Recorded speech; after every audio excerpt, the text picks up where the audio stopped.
नाम है प्रतीक और आप देख रहे हैं चैनल डिजिटल विंग। फ्रेंड्स, आज हम जिस टॉपिक के ऊपर बात करने वाले हैं वो एक टॉपिक बड़ा क्रूशियल टॉपिक होने वाला है। और इस टॉपिक पे मुझे नहीं लगता कि आज तक किसी ने भी वीडियो बना के आपको इन्फॉर्मेशन दी होगी। तो मैंने सोचा क्यों ना मैं ही इस टॉपिक के ऊपर वीडियो बनाऊं और आपको इन्फॉर्मेशन दूं।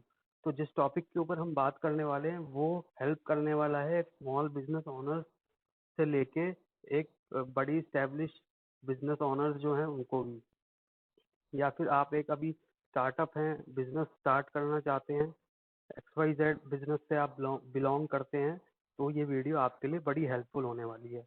वो कैसे होने वाली है? क्योंकि इस वीडियो में हम बात करने वाले हैं वेबसाइट डिज़ाइन एंड डेवलपमेंट के बारे में।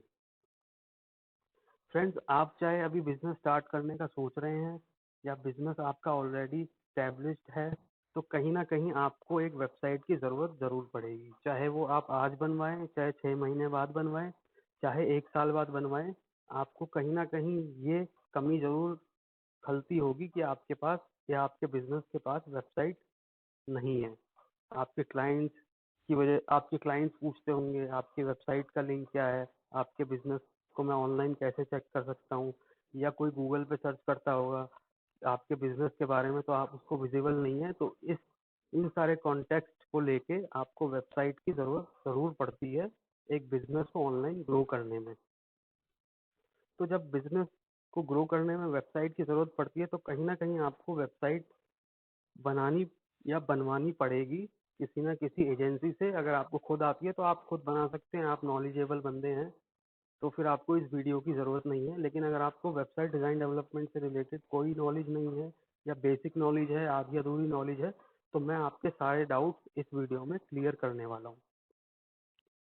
दोस्तों, आजकल मैंने बड़ा देखा है कि जब कोई नया बिजनेस ओनर होता है या फिर कोई नया बिजनेस स्टैब्लिश करता है और वो वेबसाइट के लिए सर्विसेज सर्च करता है ऑनलाइन ऑफलाइन, इधर उधर अपने फ्रेंड्स फैमिली सर्कल में बात करता है, तो उसको आधी अधूरी नॉलेज मिलती है, पूरी नॉलेज नहीं मिल पाती।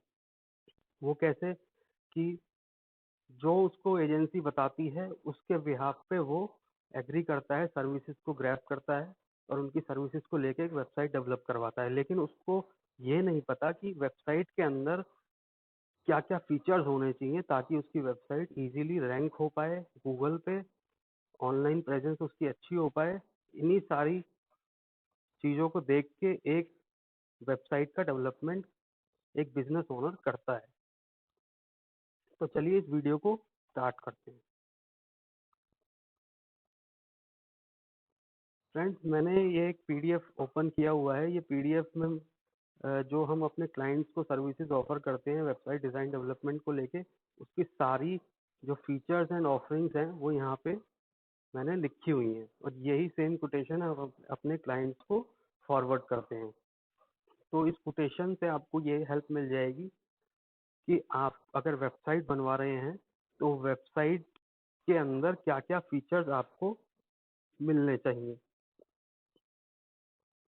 तो सबसे पहले बात कर लेते हैं फीचर्स एंड ऑफरिंग्स के बारे में। तो देखिए, आप जब भी एक वेबसाइट डेवलप करवाएं तो जब शुरुआत में आप सर्च करते हैं वेबसाइट सर्विसेज के बारे में और इन डेप्थ आप नॉलेज देते हैं, R&D करते हैं, तो आपको बहुत बेसिक नॉलेज होती है। इतनी नॉलेज नहीं होती जितनी एक डेवलपर या एजेंसी के पास होती है।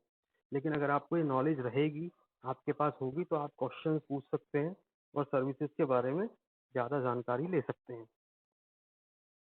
तो जैसा कि मैंने यहाँ पे दिया हुआ है कि जब हम एक वेबसाइट की सर्विसेज ऑफर करते हैं तो ये कुछ मैंने यहाँ पे फीचर्स दिए हुए हैं जो वेबसाइट के अंदर होने बहुत ज़्यादा इम्पोर्टेंट है। ये इसको आप चाहे एक बेंचमार्क कह लीजिए या फिर बेसिक फीचर्स कह लीजिए या फिर एक फुल फ्लेज वेबसाइट को जो कंप्लीट करता है उसके ये सारे फीचर्स मिनिमम रिक्वायरमेंट, तो ये होनी ही होनी चाहिए। अगर कोई इससे ज़्यादा दे रहा है फीचर्स आपको तो वेल एंड गुड है, नहीं तो इतने फीचर्स तो आपको वेबसाइट के लिए जाना ही चाहिए। यहाँ पे एक क्वेरी और आती है कई बार। हमारे कुछ क्लाइंट्स हैं जो अभी हमारे साथ जुड़े हैं या फिर कुछ हमारी लीड्स हैं जिनसे हम बात करते रहते हैं फ्रिक्वेंट बेसिस पे, या फिर किसी को हम गाइड करते हैं, तो वो हमसे ही पूछता है कि वेबसाइट डेवलपमेंट की जो सर्विस है वो बेसिकली क्या कॉस्ट करती है अगर एक बेसिक वेबसाइट 5 से 7 पेज की हो, तो उसकी कॉस्टिंग एक बिजनेस ओनर को क्या पड़ेगी। तो देखिए, ये कोई फिक्स नहीं होता कि वेबसाइट डिज़ाइन डेवलपमेंट की जो सर्विसेज है वो कितना कॉस्ट करेगी, लेकिन एक मैं आपको टेंटेटिव आइडिया बता देता हूँ। अगर आप एक वेबसाइट बनवाने जा रहे हैं और आप अपने बिजनेस को ग्रो करना चाहते हैं ऑनलाइन, तो कम से कम 20 से 25 हज़ार रुपये का बजट आप लेके चलिए। अगर आपको सस्ते में मिल रही है वेबसाइट तो आपके लिए वो अच्छा है, लेकिन सस्ता मिलना सस्ते मिलने का ये मतलब नहीं है कि आप फीचर्स के साथ कॉम्प्रोमाइज़ करेंगे। फीचर्स आपके पास जब तक ये सारे नहीं होंगे, तब तक आपकी वेबसाइट कंप्लीट नहीं होगी। फिर आपको एक जगह से आपने वेबसाइट ले ली, दूसरी जगह से दूसरा फीचर लेंगे, तीसरी जगह से तीसरा फीचर लेंगे, तो वो आपको वेबसाइट इतनी ज़्यादा महंगी और इतनी ज़्यादा कॉस्टली पड़ जाएगी कि जिसको आप सोच भी नहीं सकते। जैसा मैंने यहाँ पे दिया हुआ है, हम जो वेबसाइट देते हैं उस वेबसाइट के साथ सबसे पहले तो आपको ये देखना है कि फुल डायनेमिक लेआउट होना चाहिए। आजकल जो वेबसाइट है वो डायनेमिक चल रही है। स्टैटिक वेबसाइट्स का ज़माना बहुत पहले आउटडेट हो चुका है। आजकल की जो वेबसाइट है वो डायनेमिक होती है। डायनेमिक वेबसाइट का क्या मतलब है? डायनेमिक वेबसाइट का ये मतलब है कि आप खुद उसमें विदाउट कोडिंग चेंजेस कर सकते हैं। जैसे कि आप कॉन्टैक्ट डिटेल चेंज करना चाहते हैं, या आप आवर टीम के अंदर कोई डिटेल चेंज करना चाहते हैं, या पेज के अंदर कोई डिटेल चेंज करना चाहते हैं, सर्विसेज में कुछ ऐड ऑन करना चाहते हैं, तो एक डायनेमिक आपको लेआउट मिलता है जिसके अंदर आप ये सारी चीज़ें प्रोसेस कर सकते हैं। उसके बाद दूसरा फीचर आपको क्या देखना है? दूसरा जो मेन फीचर आता है वो आता है रिस्पॉन्सिव होनी चाहिए आपकी website mobile, tablet and desktop के ऊपर। देखिए, यहाँ पे दिक्कत क्या आती है? रिस्पॉन्सिव वेबसाइट का मतलब ये होता है कि वेबसाइट अगर फ़ोन पे है, आप फ़ोन पे विजिट कर रहे हैं तो फ़ोन के लेआउट को रिस्पॉन्स करे। अगर आप टैबलेट के ऊपर वेबसाइट पे विजिट कर रहे हैं तो टैबलेट के लेआउट को रिस्पॉन्स करे, और डेस्कटॉप पे विजिट कर रहे हैं तो डेस्कटॉप के लेआउट को रिस्पॉन्स करे। लेकिन यहाँ पे ज़्यादातर होता क्या है, लोग मोबाइल और डेस्कटॉप पे तो चेक कर लेते हैं लेकिन टैबलेट पे चेक नहीं करते। तो टैबलेट पे भी आपको चेक करना चाहिए, और तीनों जो प्लेटफॉर्म है उसके हिसाब से आपकी वेबसाइट को रिस्पॉन्स करना चाहिए। अगर रिस्पॉन्स नहीं करेगी तो वेबसाइट कभी भी सर्च इंजन में रैंक नहीं होगी, टॉप में नहीं आएगी। फिर बाद में आपको दिक्कत क्या आती है कि इतना एसईओ हो गया वेबसाइट के ऊपर, इतना काम कर दिया, 1 साल हो गया, 2 साल हो गए, लेकिन वेबसाइट कहीं गूगल पे दिख ही नहीं रही है। तो ये एक मेजर फैक्टर है जिसको आपको ध्यान रखना चाहिए। उसके बाद प्रोडक्ट कैटलॉग एंड सर्विसेज का एक पेज आपके पास ज़रूर होना चाहिए। अगर आप एक सर्विस प्रोवाइडर हैं तो सर्विस कैटलॉग आपका होना चाहिए। अगर आप प्रोडक्ट में डील करते हैं तो प्रोडक्ट कैटलॉग आपका होना चाहिए वेबसाइट के ऊपर। उसके बाद inquiry form with database collection. देखिए, इंक्वायरी फॉर्म तो हर कोई दे देता है वेबसाइट के ऊपर, लेकिन इंक्वायरी फॉर्म के साथ साथ आपका डेटाबेस भी कलेक्ट होना चाहिए वेबसाइट के ऊपर। इन फ्यूचर अगर आज आपके पास कोई इंक्वायरी आई और आपको 10 दिन के बाद आप चेक कर रहे हो अपनी वेबसाइट में और आपको डेटाबेस में वो इंक्वायरी ही नहीं दिख रही है, तो वो आपके लिए टोटली लॉस्ट हो जाएगी। कई बार क्या होता है, इंक्वायरी फॉर्म तो डाल देते हैं लेकिन वो इंक्वायरी कहाँ जा रही है? आपकी मेल पे जा रही है डायरेक्टली। अब मेल पे जाने का मतलब ये है कि मेल आपके पास दिन में 10 आती होंगी, 50 आती होंगी, अलग अलग इंडस्ट्री से आती होंगी, कोई प्रमोशनल मेल, कोई कुछ किसी तरीके की मेल आपके पास आती होगी। लेकिन जब आपके पास वेबसाइट पे ही डेटाबेस कलेक्ट होगा तो वहाँ पे आप बड़े इजीली अपने सारे क्लाइंट्स को देख सकते हैं, लीड्स को देख सकते हैं जो आपकी वेबसाइट पे आके जिन्होंने इंक्वायरी फॉर्म में रजिस्ट्रेशन किया हुआ है। इससे आपको कन्वर्जन में भी बहुत हेल्प मिलने वाली है। उसके बाद 5 से 7 पेजेस की यहाँ पे डिमांड हमसे करी थी क्लाइंट्स ने, तो हमने 5 to 7 पेजेस यहाँ पे दिए हैं। अब ये 5 to 7 पेजेस क्या होंगे? जैसे होम पेज हो गया, अबाउट अस पेज हो गया, कॉन्टैक्ट अस पेज हो गया, फिर आपका सर्विसेज या प्रोडक्ट पेज हो गया, फिर टेस्टिमनीज पेज हो गया, गैलरी पेज हो गया। तो इस तरीके से 7 पेजेस हमने यहाँ पे क्लाइंट को सर्विस में इंक्लूड करके दिए हैं, क्योंकि उसने 7 पेजेस की डिमांड करी है हमसे। उसके बाद हो गया ऑन पेज एसईओ। और ऑन पेज एसईओ क्या होता है? ये ऑन पेज एसईओ हेल्प करता है आपको फास्टर रैंक करने में गूगल एल्गोरिदम्स या गूगल सर्च इंजन के ऊपर। अब इस एसईओ के क्या पार्ट हैं जो आपको मिनिमम देखने ही देखनी है कि ये चीज़ें इनेबल्ड हैं कि नहीं है आपकी वेबसाइट में? सबसे पहले आपको टीयूडी देखना है, टाइटल, यूआरएल एंड डिस्क्रिप्शन, जिसको हम मेटा टाइटल, मेटा यूआरएल और मेटा डिस्क्रिप्शन भी कहते हैं। ऑल्ट इमेज इंसर्शन, यानी कि इमेज पे ऑल्ट टेक्स्ट लगा होना चाहिए। रिलेवेंट टैग्स यूज होने चाहिए आपकी वेबसाइट के ऊपर, और कीवर्ड्स का यूज होना चाहिए, स्पैमिंग नहीं होनी चाहिए। इससे आपको वेबसाइट को फास्टर रैंक करने में बहुत हेल्प मिलेगी। उसके बाद जो हमारा फीचर आता है वो आता है चैटबॉट इंटीग्रेशन। चैटबॉट इंटीग्रेशन क्या होता है? जैसे ही आप वेबसाइट के ऊपर विजिट करते हैं, फॉर एग्जांपल मैं आपको दिखा देता हूँ, मैंने इस वेबसाइट के ऊपर विजिट किया हुआ है, ये हमारी वेबसाइट है। अब जो इसके अंदर आपको ये दिख रहा है राइट हैंड साइड पे बॉटम में, ये एक तरीके का चैटबॉट है। यहाँ पे हमने व्हाट्सएप का चैटबॉट लगाया हुआ है। जब कोई यहाँ पे व्हाट्सएप पे क्लिक करेगा तो वो हमारे व्हाट्सएप पे रिडायरेक्ट हो जाएगा और वहाँ पे डायरेक्टली हमसे चैट कर सकता है। तो ये हो गया आपका चैटबॉट इंटीग्रेशन। ये आपको वेबसाइट में ज़रूर लगाना चाहिए, इससे आपको कन्वर्जन में हेल्प मिलती है। नहीं तो आपकी वेबसाइट पर कोई विजिटर आएगा, वो ढूंढता रहेगा कि वेबसाइट पे आपकी कॉन्टैक्ट डिटेल्स कहाँ है। चलिए आगे बढ़ते हैं अगले पॉइंट पे। अगला पॉइंट है admin panel for website management and update. अब यहाँ पे एडमिन पैनल आपको क्यों ज़रूरी है? एडमिन पैनल इसलिए ज़रूरी है कि वेबसाइट के ऊपर आपके फ्रीक्वेंटली अपडेट्स आते रहते हैं। अपडेट्स क्या आते रहते हैं? जैसे अभी PHP वर्जन 7.3 चल रहा है या 7.2 चल रहा है, आपका इन फ्यूचर अपडेट आता है वेबसाइट के ऊपर। अगर आपकी CMS बेस्ड वेबसाइट है तो आपको अपनी वेबसाइट फ्रीक्वेंट बेसिस पे अपडेट करनी होती है। वो अपडेशन से आपको क्या हेल्प मिलती है कि एक तो आपकी वेबसाइट आउटडेटेड नहीं होती, और गूगल की जो पैरामीटर्स हैं उसको वो मैच करती है। इससे भी आपको रैंकिंग में हेल्प मिलेगी। फिर देन आपके पास नेक्स्ट जो हम फीचर देते हैं वो एंटी हैकिंग वर्डप्रेस एंटीवायरस आपको इसमें डाल के देते हैं वेबसाइट के अंदर। इससे क्या होता है, ये एक तरीके से आपको एंटीवायरस का काम करता है। कहीं अगर किसी भी तरीके से आपकी वेबसाइट के ऊपर कोई हैक अटैक होता है, DDoS अटैक होता है, तो उससे कुछ हद तक बचाने में ये एंटीवायरस हेल्प करता है। 100% सिक्योर कोई भी एंटीवायरस नहीं होता, या 100% गारंटी कोई एंटीवायरस नहीं देता, लेकिन कुछ हद तक ये आपको बचा लेगा और आपको अलर्ट दे देगा कि आपकी वेबसाइट पे अटैक हो रहा है। आप उससे क्या होगा, आप अलर्ट हो जाओगे और आपकी वेबसाइट के ऊपर जो आपको सिक्योरिटी अपडेट्स करने चाहिए उसके लिए आप अपने डेवलपर को भी बोल सकते हो, या आप अगर खुद जानते हो तो वो आप खुद भी कर सकते हो। फिर देन आता है banner creative and content for website. अब अब वेबसाइट की जहाँ बात आती है वहाँ पे बैनर क्रिएटिव्स एंड कंटेंट तो सबसे एक इम्पॉर्टेंट पार्ट है वेबसाइट का। बिना कंटेंट बैनर्स और क्रिएटिव के वेबसाइट बिल्कुल एक ब्लैंक पेज की तरह आपको दिखाई देगी जिसके ऊपर कोई कंटेंट नहीं है।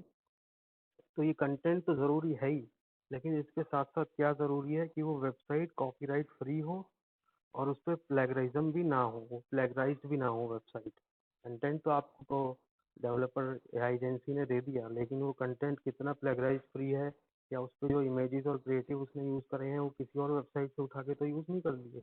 अगर कहीं और से उठा के वो आपको चेप रहा है तो इसका मतलब वो कॉपीराइटेड कंटेंट आपको दे रहा है। कोई कंपनी इन फ्यूचर आपको अगर क्लेम करती है कॉपीराइट के ऊपर, तो फिर आपको बहुत ही हैवी पेनल्टी वहाँ पे पे करनी पड़ सकती है। तो इस चीज़ से ज़रूर बचे और अपने जो डेवलपर है उससे ज़रूर पूछे कि जो आपकी वेबसाइट पे कंटेंट लिखा जा रहा है वो यूनिक है, और उस जो इमेजेस यूज़ कर रहे हैं और जो बैनर्स यूज़ कर रहे हैं वो कॉपीराइट फ्री है कि नहीं है। इसको आप सबसे टॉप प्रायोरिटी में लेके चलें। फिर देन ये एक फीचर और आ जाता है member wise unique logins and website management. अब इसके अंदर क्या है, एक आप तो एडमिन हो ही गए वेबसाइट के क्योंकि आपकी वेबसाइट है, लेकिन इसके साथ साथ अगर आपकी कोई कंपनी है या आपकी कोई बिजनेस बिजनेस से रिलेटेड आपकी टीम है जो काम करती है आपके साथ, आप कोलैबोरेट करते हैं, तो आपको उस केस में क्या है, अपने मेंबर्स को, अपने टीम मेंबर्स को लॉगिन देना होता है। या आप एडमिन हो गए, आपने किसी को मैनेजर एक्सेस दे दिया, किसी को शॉप मैनेजमेंट का एक्सेस दे दिया, कंटेंट राइटिंग के लिए आपने कंटेंट राइटर को एक्सेस दे दिया, तो उस केस में क्या होगा, आप अलग अलग लॉगिन्स अपने पूरी टीम में दे सकते हैं ताकि वो अपने अपने जो रोल्स हैं उसके हिसाब से वेबसाइट को मैनेज कर सके। फिर देन मोस्ट इम्पोर्टेंट आ जाता है रोबोट डॉट TXT इनेबल्ड। ये आपकी वेबसाइट में ज़रूर इनेबल्ड होना चाहिए। अब कई बार क्या होता है, डेवलपर्स बताते नहीं हैं इस चीज़ के बारे में, ना ही वो मेंशन करते हैं, ना ही आपको पता है। तो रोबोट डॉट टीएक्सटी जो है, वो एक तरीके से आप इनवाइट कर रहे हैं एक सर्च इंजन को कि आपकी वेबसाइट पे आओ, उसको रीड करो, रीड करने के बाद अपने इंडेक्स में उसको इंसर्ट करो ताकि वो वेबसाइट गूगल पे आपके कस्टमर्स को दिख सके अगर वो आपसे रिलेटेड क्वेरीज को सर्च कर रहे हैं गूगल पे या किसी और सर्च इंजन के ऊपर। अब उसी का ही एक पार्ट आ जाता है site map dot XML. Site map dot XML भी एक इम्पॉर्टेंट पार्ट है। इसके बिना भी अगर आप वेबसाइट लॉन्च कर रहे हैं तो आपकी वेबसाइट एक तरीके से 50% ही कंप्लीट है। वो कैसे? क्योंकि साइट मैप डॉट एक्सएमएल क्या होता है, एक इंडेक्स फाइल होती है, जैसे आपके बुक में या आपके रजिस्टर में जो आप जिस पे आप डेली राइटिंग करते हैं, उसमें जो पहला फर्स्ट पेज होता है, उस पेज के ऊपर एक इंडेक्स होती है जिसमें आप लिखते हैं कि फर्स्ट पेज पे ये डिटेल्स हैं, थर्ड चैप्टर की ये डिटेल्स हैं, उसकी ये डिटेल्स हैं। इस तरीके से एक्स वाई जेड डिटेल्स जो एक इंडेक्स आप बनाते हैं फ्रंट पेज में कि इजीली आप उस पेज पे जा सकें। आपको पूरी जो बुक है वो पूरी बुक को में ढूंढने से अच्छा आप जब इंडेक्स देखेंगे तो आपको पता चल जाएगा कि मुझे 350 या 340 वाले पेज पे विजिट करना है, वहीं पे मुझे इंफॉर्मेशन मिलेगी। ऐसे ही साइट मैप डॉट एक्सएमएल क्या होता है, ये क्रॉलर्स के लिए भी हेल्पफुल है जो वेबसाइट पे आते हैं और क्रॉल करते हैं आपकी वेबसाइट को ताकि वो इंडेक्सिंग कर सकें आपकी वेबसाइट का। और ये हेल्पफुल है कस्टमर्स के लिए भी, अगर उनको वेबसाइट के ऊपर किसी एक स्पेसिफिक कॉलम के ऊपर जाना है, आपकी सर्विसेज देखनी है सिर्फ, तो वो वहाँ से डायरेक्टली सर्विसेज पे विजिट कर सकते हैं। तो ये एक हेल्पफुल पार्ट रहता है विजिटर और आपके क्रॉलर्स के लिए, दोनों के लिए। उसके बाद आ जाता है बैड बॉट ब्लॉकर। अब बैड बॉट ब्लॉकर क्या है? बैड बॉट ब्लॉकर ये है कि जब आपकी वेबसाइट इंडेक्स हो गई, सबमिट हो गई, तो क्या होता है, जो हमारा इंटरनेट है ना, इंटरनेट के ऊपर बहुत सारे ऑटोमेटेड बॉट्स या आर्टिफिशियल ह्यूमंस कह लीजिए, वो घूमते रहते हैं पूरी वेबसाइट के ऊपर। और वो क्या करते हैं, वो वेबसाइट पे हिट करते रहते हैं, अटैक करते रहते हैं कि इस वेबसाइट पे विजिट किया, इस वेबसाइट पे अटैक करो, इस वेबसाइट के ऊपर ये कंटेंट यहाँ से चुरा लो। तो इस तरीके की कुछ एक्टिविटीज चलती रहती है ऑनलाइन। तो उन एक्टिविटीज से बचने के लिए हम बैड बॉट ब्लॉकर को लगाते हैं ताकि जो बैड बॉट्स हैं, जो गलत एक्टिविटीज करने के लिए हमारी वेबसाइट पे आ रहे हैं, वो ना आ पाए। इससे आपको आपकी वेबसाइट को प्रोटेक्ट करने में बहुत हेल्प मिलती है। आपने बड़ी मेहनत से पैसा कमाया, उस पैसे से आपने वेबसाइट एक लॉन्च करी, वो लॉन्च करने के बाद भगवान ना करे 10 दिन 15 दिन बाद वो डाउन हो जाती है किसी वजह से, और आपको पता लगता है कि कोई बॉट अटैक हुआ है, डीडोस अटैक हुआ है वेबसाइट के ऊपर। तो उस केस में आप बैड बॉट ब्लॉकर को इनेबल करके रखें अपनी वेबसाइट पे। इस सर्विस के बारे में ज़रूर पूछें। अगर ये सर्विस नहीं आपको डेवलपर दे रहा है तो इसका मतलब वो कहीं ना कहीं जो उसकी प्राइसिंग है, अगर वो चीप प्राइस में आपको वेबसाइट ऑफर कर रहा है तो कहीं ना कहीं वो अपनी प्राइसिंग में यहाँ पे कटौती कर रहा है। फिर देन गूगल इंडेक्सिंग, ये सबसे ज़रूरी है। जब आप वेबसाइट लॉन्च करते हैं, लॉन्च करने के बाद आपका डेवलपर का ये पूरी जिम्मेदारी बनती है कि वो वेबसाइट को गूगल में इंडेक्स करवाए। कई बार क्या होता है, वेबसाइट लॉन्च हो गई, आप देख रहे हैं 6 महीने हो गए, मेरी वेबसाइट तो गूगल पे दिख ही नहीं रही है। मैं सर्च कर रहा हूँ अपने वेबसाइट के नाम से भी, तब भी नहीं दिख रही है। तो उसका कारण क्या होता है कि आपका जो डेवलपर है उसने वेबसाइट की इंडेक्सिंग सही तरीके से नहीं करवाई या फिर करवाई ही नहीं है। ये भी एक पार्ट होता है जब वेबसाइट को लॉन्च करते हैं। तो ये भी आप ज़रूर पूछें कि मेरी वेबसाइट की इंडेक्सिंग आप करवाएंगे या नहीं करवाएंगे। उसके बाद देन हमारा नेक्स्ट ऑप्शन आ जाता है कैश इनेबल्ड। अब ये बहुत इंपॉर्टेंट पार्ट है। कैश इनेबल्ड क्या होता है, जब एक वेबसाइट हम लॉन्च करते हैं और वो वेबसाइट की जो लोडिंग स्पीड होती है वो बहुत ज़्यादा जाने लग जाती है, क्योंकि उसके ऊपर आपके कंटेंट डला हुआ है, वेबसाइट के ऊपर इमेजेस डली हुई हैं, और भी सारा कंटेंट डला हुआ है, वीडियोस डली हुई हैं। तो उस केस में क्या होता है ना, जो सर्वर लोडिंग टाइम होता है वो बढ़ जाता है। उस सर्वर लोडिंग टाइम को ऑप्टिमाइज करने के लिए हमें कैश इनेबल्ड करना होता है अपनी वेबसाइट के ऊपर। कैश इनेबल से क्या होता है, वेबसाइट की एक लोडिंग टाइम जो होता है, मतलब जब आप वेबसाइट के ऊपर विजिट कर रहे हैं, फॉर एग्जांपल मैं यहाँ वेबसाइट पे आया और मैंने रिफ्रेश किया इस वेबसाइट को, तो जो यहाँ पे मेरा लोडिंग टाइम होगा वेबसाइट को ओपन होने का, वो आपका कम होगा अगर आप वेबसाइट को कैश इनेबल्ड करते हैं। ये वेबसाइट का जो आपका टाइम है वो डिपेंड कुछ चीज़ों पे और भी करता है, लेकिन कैश इनेबल्ड होगी तो वो कम रहेगा। जैसे आपका इंटरनेट कनेक्शन कैसा है, आप किस एरिया में है, आपका वीक कनेक्शन तो नहीं है, उन चीज़ों पे भी डिपेंड करता है, लेकिन कैश इनेबल रखेंगे तो वो ऑप्टिमाइज रहेगी।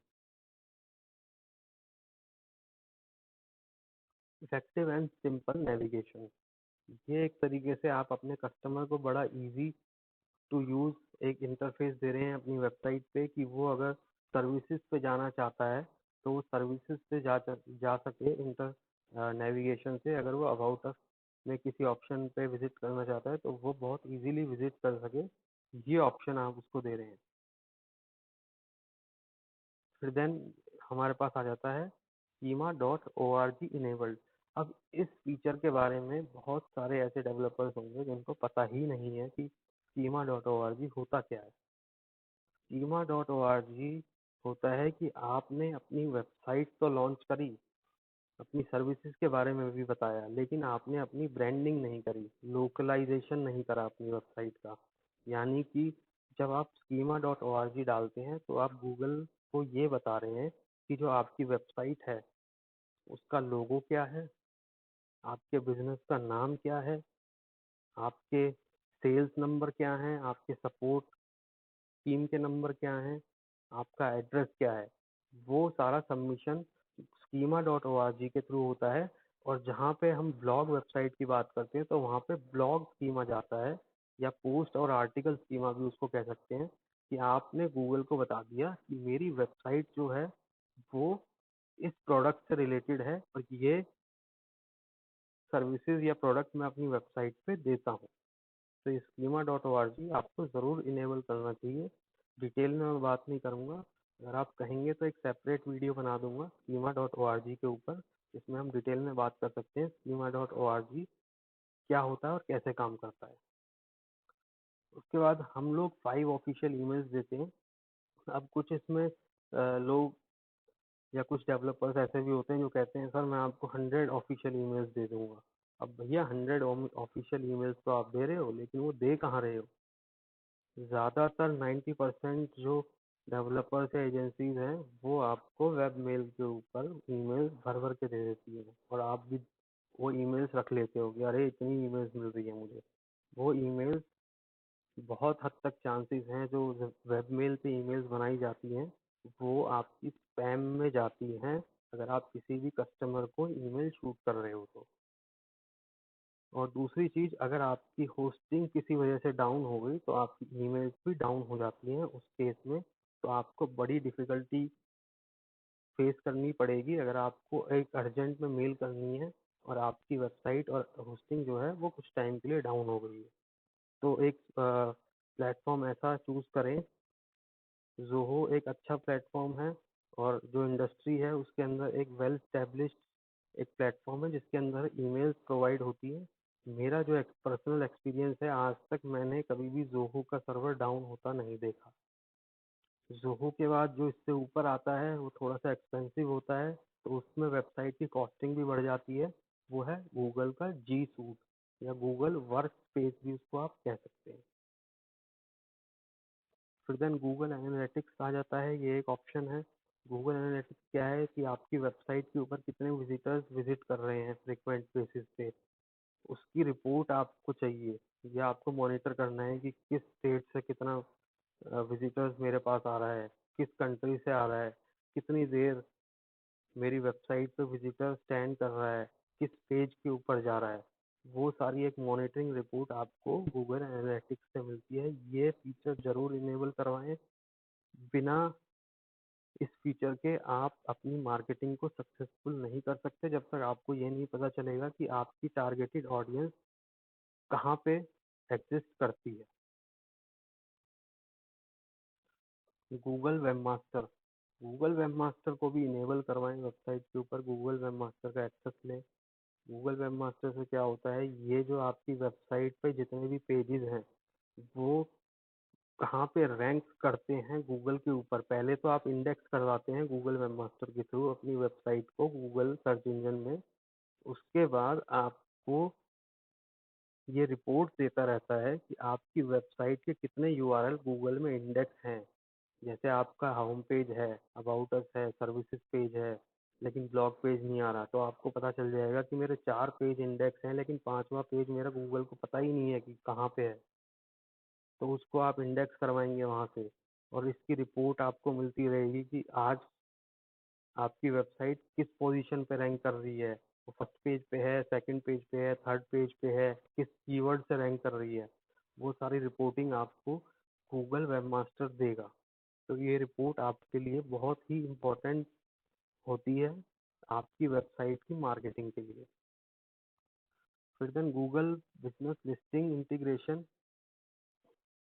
होना चाहिए आपकी वेबसाइट पे। गूगल जो मैप्स होते हैं, मैप्स के ऊपर वो पिन हो जाता है आपका एड्रेस, आपकी सारी डिटेल्स, फ़ोन नंबर, रिव्यूज़ वहाँ पे आप ले सकते हैं। I hope Google business listing के बारे में तो आप जानते होंगे। अगर नहीं जानते तो मैंने एक separate video Google my business listing के ऊपर भी बनाई हुई है, वो आपको नीचे डिस्क्रिप्शन में मिल जाएगी। उस पर क्लिक करके आप गूगल बिजनेस लिस्टिंग के बारे में पूरी डिटेल ले सकते हैं वहाँ से। फिर आपका आ जाता है favicon creation for branding. अब फेव आइकन क्या होता है? जैसा कि आप यहाँ पे देख पा रहे हैं, जो हमारी वेबसाइट है, वेबसाइट के टॉप बार में जो ये आइकन बन के आ रहा है, इसको हम फेव आइकन कहते हैं। अब कई बार मैंने बहुत सारे हमारे क्लाइंट्स हैं जो जिनकी प्रीवियसली वेबसाइट डेवलप हुई थी, मैंने उनकी वेबसाइट पे देखा उनका फेव आइकन ही नहीं था यहाँ पे। अब जो फेव आइकन है वो क्यों इम्पोर्टेंट है? फेव आइकन इसलिए इम्पोर्टेंट है क्योंकि आपकी ब्रांडिंग में हेल्प करता है। जैसे अब आप यहाँ पे मेरे 3 टैब्स ओपन हैं और आप खुद बताइए जो फर्स्ट 2 टैब्स हैं वो किस किस कंपनी के हैं। तो यहीं से आपको अंदाज़ा हो जाएगा, जब फेव आइकन से आप ये बता सकते हैं कि ये कंपनी की वेबसाइट है तो ये ब्रांडिंग में कितनी हेल्प करती होगी। इसको हम इनेबल करके देते हैं वेबसाइट के ऊपर। वैसे ही ज़्यादा डिफ़िकल्ट नहीं है, लेकिन जो डेवलपर्स नए मार्केट में आते हैं वो भूल जाते हैं, उनको पता ही नहीं है कि फेव आइकन को लगाना है नहीं लगाना, ये इम्पोर्टेंट है कि नहीं है। वो इसको टोटली इग्नोर कर देते हैं, इसको कभी भी इग्नोर ना करें। उसके बाद 365 डेज टेक्निकल सपोर्ट।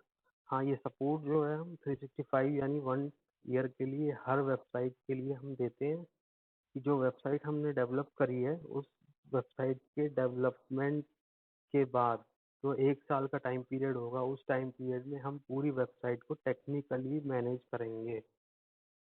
अब आप जहाँ से सर्विसेज ले रहे हैं वो मैनेज कर रहा है कि नहीं कर रहा। अगर वो मैनेज नहीं कर रहा पूरे 1 साल तक, तो इसका मतलब आपसे पैसा कम चार्ज कर रहा है और आपको सर्विसेज भी नहीं दे रहा है। तो इसी इन्हीं चीज़ों के ऊपर डिपेंड करता है कि आपकी जो वेबसाइट है उसकी कॉस्टिंग कितनी कम कर दी है डेवलपर ने, और वो आपको फीचर्स भी नहीं दे रहा। और ये सारे फीचर्स मैंने इसमें ऐसे बताए हैं जो फीचर्स बहुत इम्पोर्टेंट है एक वेबसाइट अगर आप बनवाते हैं। अगर इसमें से कोई भी फीचर्स आपके 2 3 4 फीचर्स भी अगर नहीं है ना, तो आपकी वेबसाइट बेकार है। आप वेबसाइट बनवाओ ही मत, बिना वेबसाइट के रह लो। वेबसाइट की आपको ज़रूरत है तो ये सारे फीचर्स उसमें होने चाहिए। वेबसाइट कोई आपका पीडीएफ पेज नहीं है, या आपका कोई सिर्फ एक ग्राफिक नहीं है कि वो ग्राफिक उसने बना दिया, अच्छा बना दिया तो वेबसाइट अच्छी हो गई। नहीं, ये एक फाउंडेशन है जिसकी हेल्प से आपकी वेबसाइट एक स्ट्रॉन्ग फ्यूचर की तरफ ग्रो करेगी। अब इसके बाद आ जाता है एसएसएल सर्टिफिकेट इनेबल्ड रहेगा वेबसाइट के ऊपर। एसएसएल सर्टिफिकेट क्या होता है? एसएसएल सर्टिफिकेट होता है जो लॉक बन के आता है वेबसाइट पे। इसका मतलब क्या है कि जो आपकी वेबसाइट पे कोई विजिटर अपना डेटा फिल कर रहा है किसी भी फॉर्म में, जैसे यहाँ नीचे ये फॉर्म दिया हुआ है, इस फॉर्म में मैंने अपना नाम, ईमेल और फ़ोन नंबर डाला। अब वो जो डेटाबेस आपकी वेबसाइट में सेव हो गया, अगर कोई आपकी वेबसाइट पे हैकिंग अटैक करता है, आपके डेटा को चुराने की कोशिश करता है, तो वो डेटा इंक्रिप्टेड है। इंक्रिप्टेड का मतलब ये है कि उस डेटा को कोई रीड ही नहीं कर सकता। अगर ये लॉक नहीं है तो वो डेटा कोई चुराएगा तो वो उसका पूरा मिसयूज़ कर सकता है, जहाँ वो चाहता है वहाँ वो मिसयूज़ कर सकता है। तो मैं तो यही सजेस्ट करूँगा कि डेटा इंस्क्रिप्ट रखें, एसएसएल सर्टिफिकेट ज़रूर इंटीग्रेट करें अपनी वेबसाइट में। जो आपने हार्ड अर्न मनी को मार्केटिंग में यूटिलाइज किया है लीड्स कलेक्ट करने के लिए, वो डेटा वो लीड्स आपकी ही होनी चाहिए। आपका पैसा लगा हुआ है, कोई और उसको चुरा के लेके जा रहा है और आपको पता भी नहीं चल रहा। तो इसको लॉक को ज़रूर आप वेबसाइट में इनेबल्ड करवाएं। Present social media profile creation and integration. अब यहाँ पे कुछ क्लाइंट्स के पास पहले से ही सोशल मीडिया प्रोफाइल्स तो एक्टिव होते हैं, उनके पास होती है, लेकिन उन प्रोफाइल्स को आप अपनी वेबसाइट पे इंटीग्रेट ज़रूर करवाएं। उससे भी आपको एक सोशल प्रेजेंस मिलती है, जैसे हमने यहाँ पे नीचे किया हुआ है।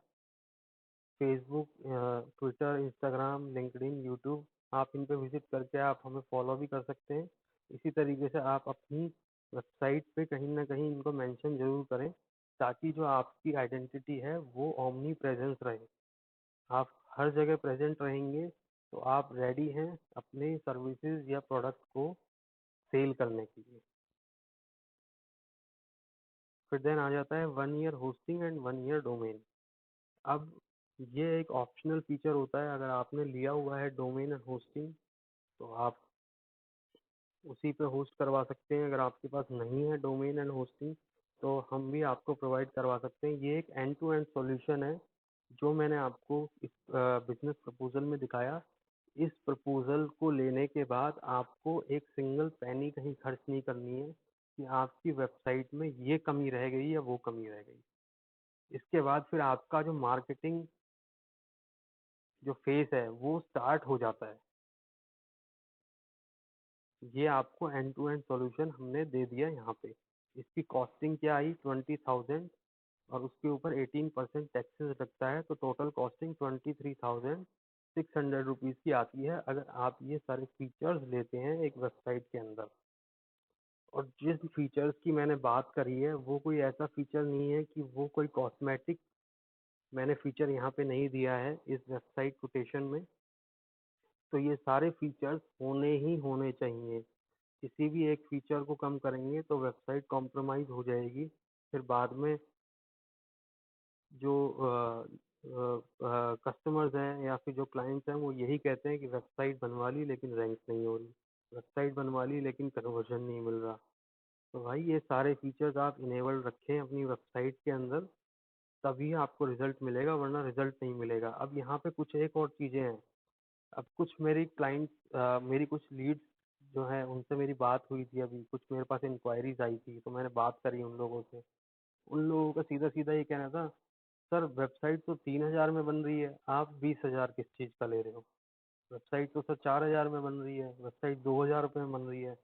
वेबसाइट 2,000 रुपये में बन रही है, लेकिन जो वेबसाइट 2,000 रुपये में बन रही है ना, आप उससे ज़रा एक बार ये पूछ लो कि वो ये सारे फीचर्स देगा कि नहीं देगा।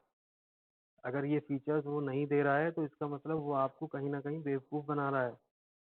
वो इधर से उठा के उधर वेबसाइट दे रहा है, उधर से उठा के इधर दे रहा है। 10-15 टेम्पलेट्स उसने बना लिए हैं, उसी टेम्पलेट्स को आपका नाम बदल के कंटेंट सेम रख रहा है, बैनर के ऊपर आपका नाम लोगो डाल के वही कंटेंट आपको चेपता जा रहा है।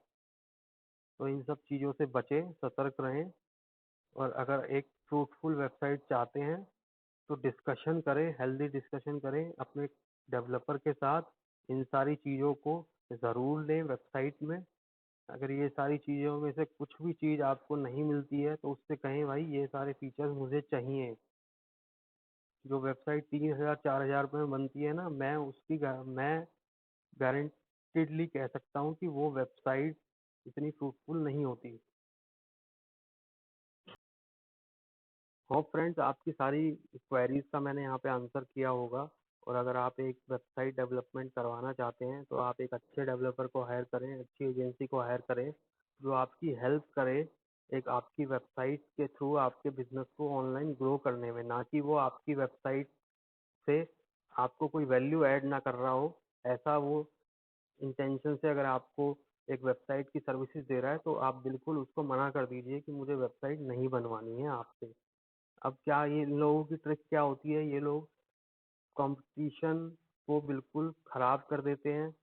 3000 में, 4000 में, 5000 में वेबसाइट देने लग जाते हैं।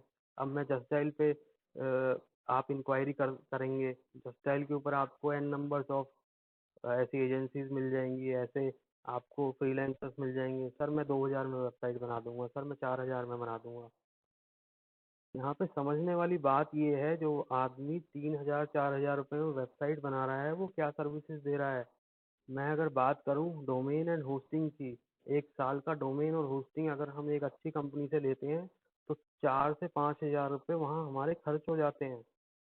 तो उस केस में जो डेवलपर आपको 3000 4000 में वेबसाइट बना के दे रहा है, वो क्या कर रहा है, वो कुछ नहीं कर रहा, एक डोमेन ले रहा है और एक जो आपकी होस्टिंग है वो 100 150 रुपए की भी मिल जाती है ऑनलाइन।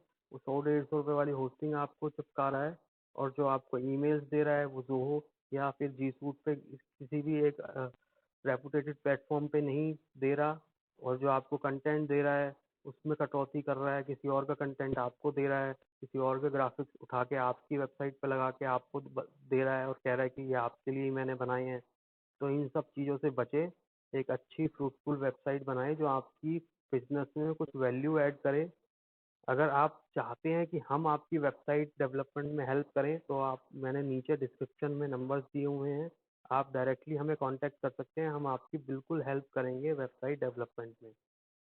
फ्रेंड्स, अगर आपको ये वीडियो अच्छी लगी हो तो इस वीडियो को लाइक करें, शेयर करें अपने फैमिली फ्रेंड्स में। जो भी वेबसाइट डेवलपमेंट करवाना चाहता है तो उसकी हेल्प हो जाएगी, उसको पता चल जाएगा कि अगर वो वेबसाइट में क्या क्या फीचर्स उसको मिलने चाहिए। सब्सक्राइब करें हमारे चैनल को और बेल आइकन को प्रेस करें ताकि आपको इस तरह की और वीडियोस इन फ्यूचर मिलती रहें। Thank you.